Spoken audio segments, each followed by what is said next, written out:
Hey everybody and welcome to Behind the Score. Today is another day of the 30 teams in 30 days. We're going to change it up a little bit today. Today we're going to be talking about the White Sox, so we'll get started. Instead of going through roster spots and whatever, we'll jump right into the lineup.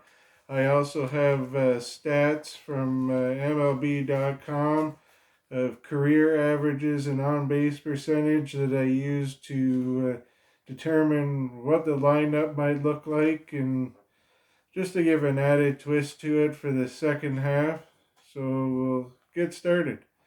So looking at the 2021 lineup for the White Sox, batting first, I have Louis Robert, right-handed batter with a 355 career batting average and a 402 on base percentage. Um, Louis Robert is the up and coming star for the White Sox. He is going to do well this season. As you can tell, he does get on base, and that's one of the reasons why I put him at the top of the lineup. The guy can hit, the guy can get on base, and that's what you really need. Second, I have Yoan Makata. He is a switch hitter, batting 291 and on base percentage of 388 for his career. Again, another great young star.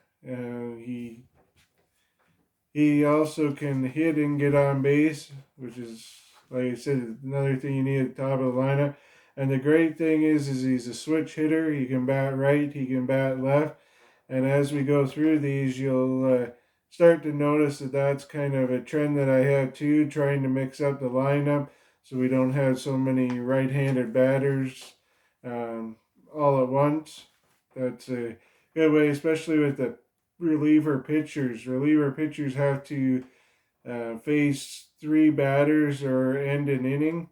So by throwing in left-handed batters and having and even switch hitters into a lineup can really throw off basically the skill and the advantage behind using a reliever. So then we have Jose Abreu. He's a right-handed batter, 332 with a 369 on base percentage.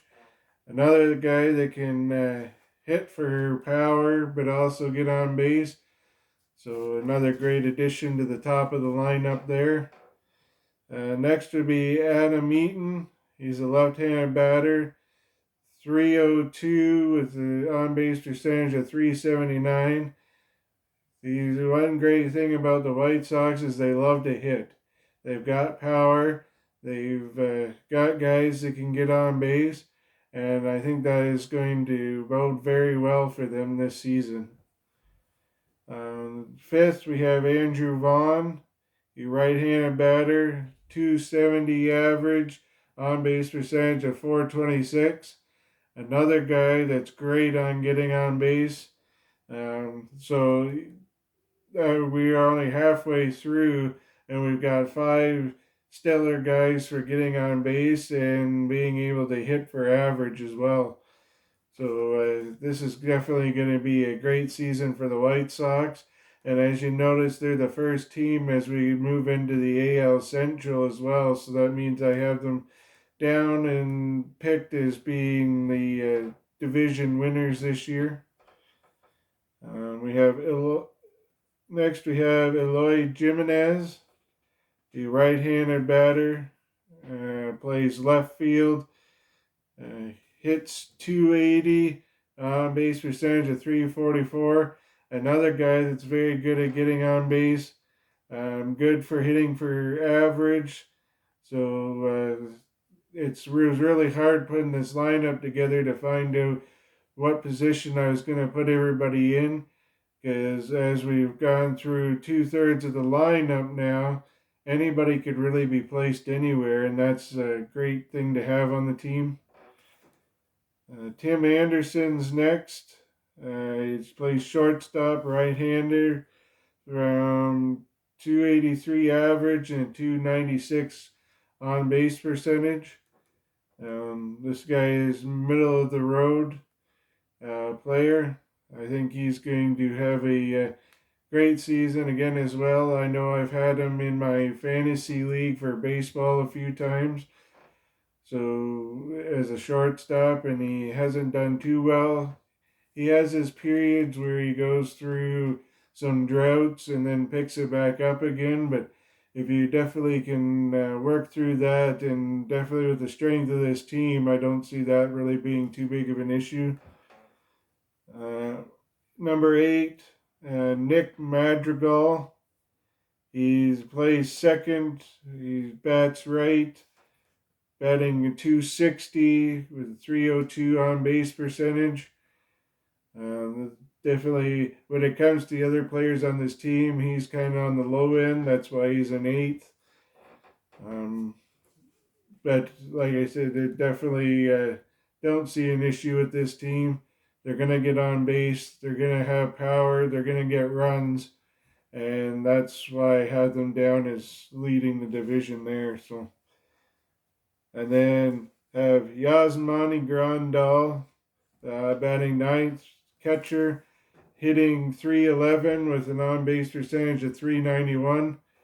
I had thought of moving Grandal up in the lineup, as I have done with other catchers during this series, but I find with having him at the bottom of the lineup, it's one of those positions where you like them to turn over the lineup and get back to the greater guys.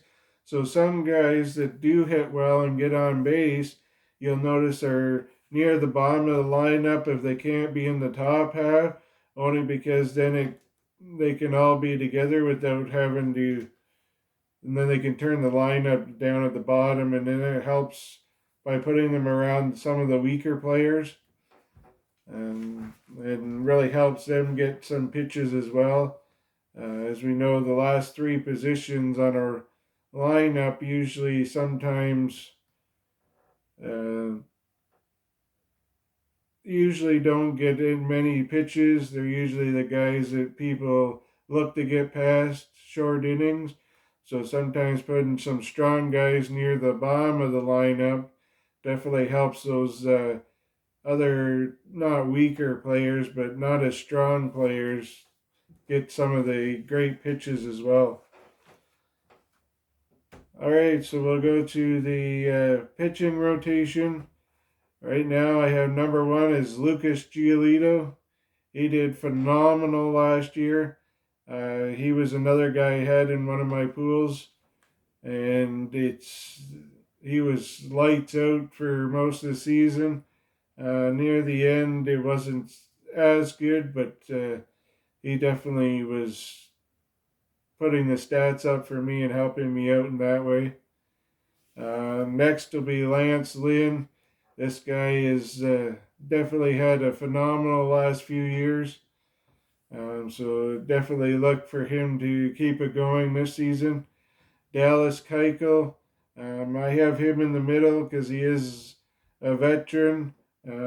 He has had his struggles, but hopefully with the positive atmosphere and willingness to win around this season, that everybody will find their stride and be able to pitch and hit well no matter who you are.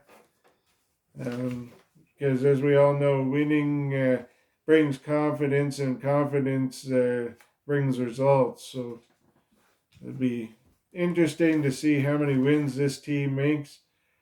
I think it would be kind of on the high end, in my opinion, to think of them being over 100 wins, but I definitely think in the 90s is definitely not a stretch there. Dylan Cease, number 4, and Ronaldo Lopez, number 5. So we'll go to other storylines around the White Sox. They got a new coach in Tony La Russa, Anybody that knows baseball definitely in this era and the last era definitely know who Tony La Russa is.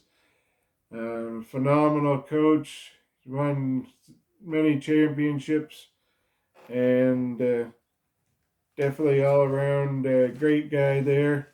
Um, there was some players that came out that said they would never play for Tony La Russa, and I have no idea why there, as he has definitely proven himself over the years, especially in St. Louis. Phenomenal guy there.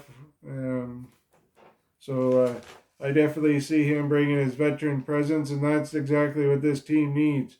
This team is moving on to the next stage. Um, they're competing for it all now, and I think definitely bringing in the manager that's been there before definitely helps them out there. Division win or a failed season. I think this team is definitely going to be pushing for a playoff spot. And I definitely, like I said, see them winning the division, which would give them the playoff spot. But I think if they don't win it this year, it is a bust. They've gone and got their closer that they wanted, Liam Hendricks there. So, yeah, I definitely don't see any reason why this team shouldn't win the division. Cleveland's dropped off a bit. They got rid of Lindor. So I don't, and their pitching staff has been overhauled. So I don't think they will have a chance at it. And the Minnesota Twins, they're kind of a up and down team to me, especially with Odorizzi going to Houston. I think that'll definitely hurt that team, and I just don't know if they have enough to compete with the White Sox this year. They don't have as much depth as a team would like, looking at the depth chart on MLB.com. But not having the depth that way on the depth chart also opens up a lot of spots for the younger guys to move up and get a chance to show what they have as well, and show that they have a shot not only in Major League Baseball but a shot at getting on the team at some point. Utility guys I have is Adam Engel, Larry Garcia, Danny Mendick, and Zach Collins. Pitching staff could be lights out. Like I said, they've got their closer that they wanted. He was also down in Dunedin looking at the facilities of the Blue Jays, but ultimately decided to go to the White Sox. And like I said, Giolito is very strong, leading it off. Lance Lynn's had some great seasons, so if he has another one this year, he definitely will be top of the league. And Dallas Keuchel definitely can prove himself and rally around the team's positivity and bring in a big season. So I think they definitely have the skill there when it comes to pitching. Like we talked about, definitely have the skill in the lineup to get on base, bring guys around, score lots of runs. So I don't see why this team would have a problem winning games. And players to watch. Right now I have Andrew Vaughn. He plays first. He's number one in the organization. We have Michael Kopech, right-handed pitcher. He's number 2 in the organization. Nick Madrigal, second base. He's number 3. Garrett Crochet, left-handed pitcher, number 4. And Jared Kelly, the right-handed pitcher, number 5. So that was it for this episode. Like I said, I got my stats from MLB.com. If you want to check it out there, you can. If you go through the internet onto their website and you hit the 3 horizontal lines in the top left, It'll bring down the menu. You can go into teams, pick the team you want to see. Then if you hit that button again with three horizontal lines, then you can go into roster where you get the depth chart and the top 30 prospects for each team. So thank you to MLB.com for having those on there for me to use for this podcast. Yeah, and hope you enjoyed it. Hope you like the new format. As I plan to use that for the second half going forward, giving you more in-depth information on why I chose the lineup and put things together the way I did. So thank you very much for watching, and just remember, it's not always what happens in the game, it's also what happens behind the score. Thank you.